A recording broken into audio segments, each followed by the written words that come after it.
meron tayong i-repair ngayon na electric fan kasi mabagal daw yung ikot niya. So ito Asahi brand. So usually kaya mabagal ang ikot ng electric fan yung either sira ang capacitor or madumi lang yung sa may bushing niya. So check natin yung loob kung para makita natin.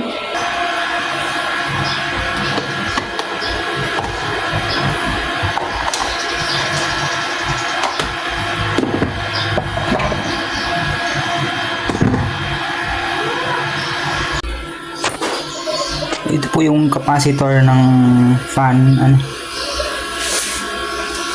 Yun po yung papalitan natin kasi sira na siguro siya. 1.5 yung kanyang reading, tapos 400 volts, 60 Hz. Yan po. Yan po yung capacitor.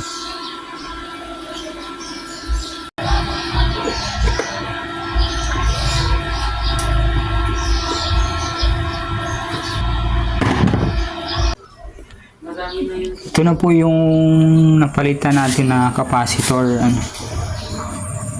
So, yan po ay kukunik nyo lang yung wire dito.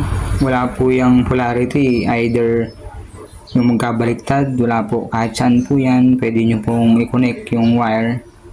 Pwede nyo po yung i-tape, or kung may soldering iron kayo, pwede nyo i-soldering iron, or kung wala, ikot nyo lang po dyan, tapos gamitin nyo ng electrical tape basta nakakapit siya.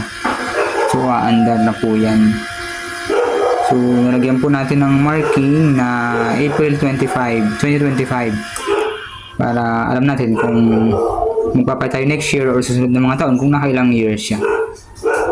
So i-check po natin kung mabilis na yung ikot niya. So yun po, normal na po yung ikot niya nung nagpalit tayo ng capacitor.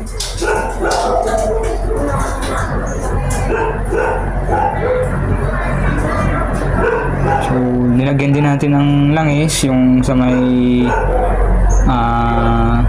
umiikot niya na ito yung sa para sa fan, ano po yung pinaka tube niya para mas smooth yung ikot ng fan natin.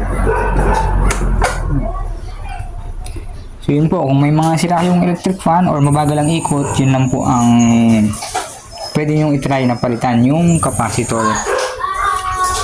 So for sure bibilis yan kasi either humina na yung capacitor, pwede nyo po yung ma-check gamit ang tester. So i-check nyo kung yung capacitance ay naabot pa niya yung nandini sa nakaprint, tulad niya nasa 1.5 po.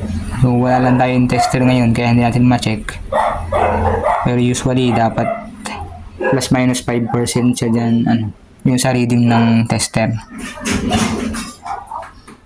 So yun po ang